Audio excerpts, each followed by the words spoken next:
the gracious flow of Dhamma in Taiwan. In 1995, Goenkaji paid his first visit to Taiwan, and in the same year, the first Vipassana 10-day course was organized in Taiwan. Around 200 students attended the course, and there was a long waiting list. Thereafter, Vipassana courses have been organized continuously, one after another, and the gracious flow of Dhamma has begun to nurture Taiwan, without cease, without end. The first 2 years saw no fixed venue for Vipassana courses, which could only be held in makeshift, leased sites, such as a temple, monastery, or school.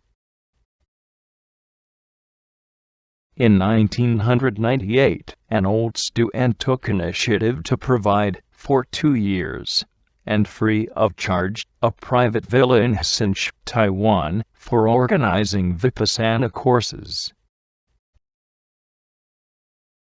2 years later, a group of old students joined forces to buy that property in central Taiwan, which was officially established in 2000 as Taiwan's first Vipassana center. Goenkaji named the center as Dhammadaya Vipassana Center, signifying rising of the Dhamma. Hence, a fixed venue for Vipassana courses is finally available in Taiwan. In the beginning, Dhammadaya in Taichung could accommodate up to 70 students for each course. Up to 2013, Dhammadaya has organized more than 400 10-day courses, Satipatthana, and other courses. In the recent years, a growing number of people have applied for Vipassana courses in Taiwan, eventually exceeding the capacity of Dhammadaya in Taichung. Furthermore, the facilities at Dhammadaya are inadequate for long courses such as 20-day, 30-day, and 45-day courses. As a result, old students were proactively seeking a new site, in the hope of establishing a second Vipassana center, one that is better equipped to offer long courses. After years of endeavor, conditions have finally ripened. In 2005, the Kaohsiung County Fayan Foundation at Liaohui, with its tranquil environment and proper conditions, can be expanded into the second Vipassana Meditation Center in Taiwan, and served as an ideal long course center offering single dormitory rooms and meditation cells for students. Meanwhile, Mr. Singh, a teacher who had designed some 20 Vipassana centers in India and other countries, came to Taiwan for site inspection and advised on overall planning. Mr. Singh marveled at the selected zone in Liaohui. In his opinion, the site, which is a natural platform surrounded by mountains, filled with peace and serenity, has the makings of a Vipassana center. If the land in the vicinity will be purchased, it can be developed into an ideal Vipassana center. Mr. Singh also inspired old students in Taiwan to design the Vipassana center by the highest standards, single-room bungalows with proper space in between, along with pagodas and individual meditation cells, thus making the best use of such a wonderful land of purity. Like what the Buddha said in the Satipatthana Sutta, having gone into the forest, or to the foot of a tree, or to an empty room, may every Vipassana meditator who has come to the center be enveloped in an ambience, as if meditating alone in an empty room, and having undergone more through purification, gain the greatest benefits of Dhamma.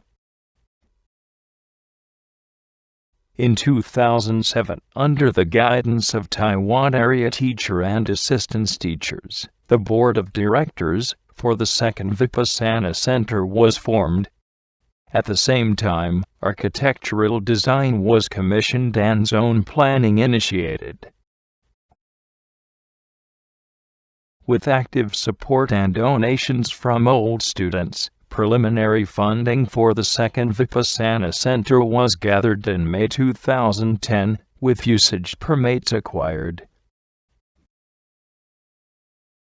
Goenkaji named the second Vipassana Center as Dhammavikasa, meaning progress in Dhamma.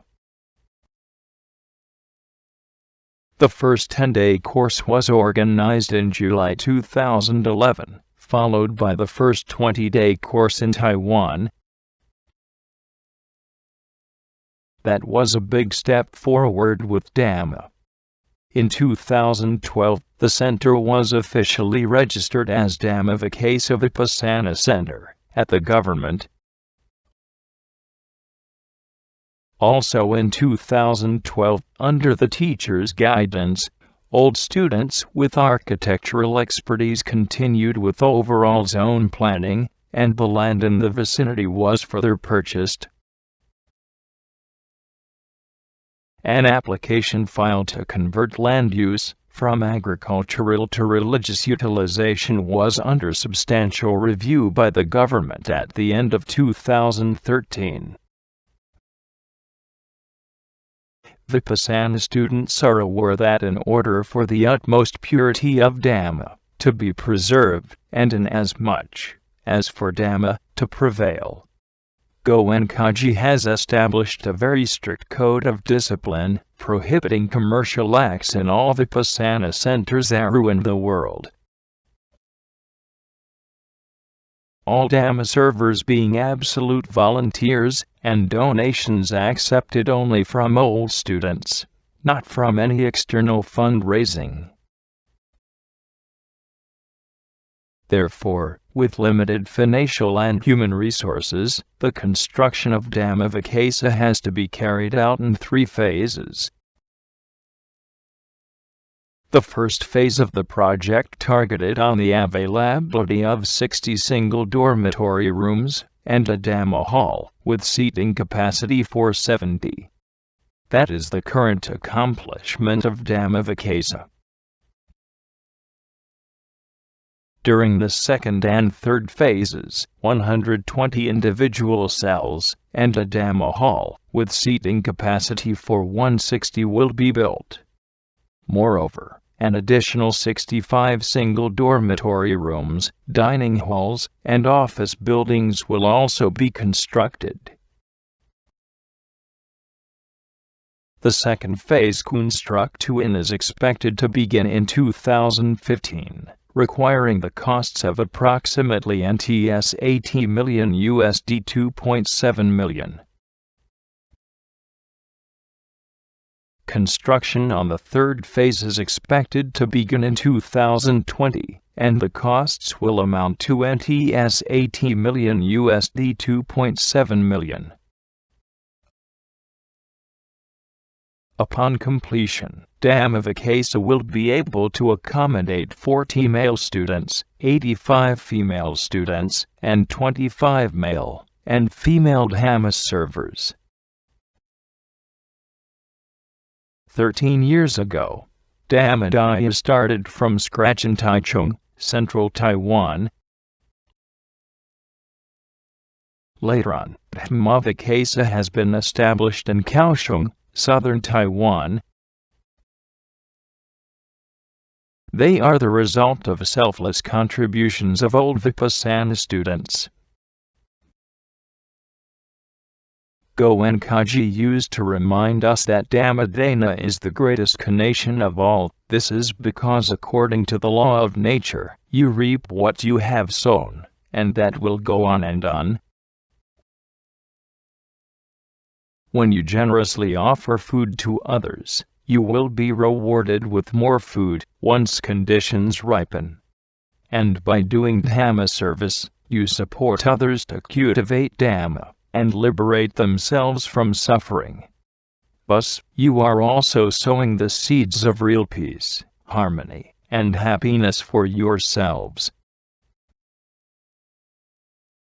May Dhammavicasa Center in Kaohsiung be able to achieve ideal zone planning, and the entire project be completed on time. May the opportunity to cultivate Dhamma be available to more and more people. May all those who give Dhamma dana and perform Dhamma service grow more resolved and thrive in Dhamma. May we develop goodwill, love, and compassion for others. May all beings enjoy real peace, real harmony, and real happiness,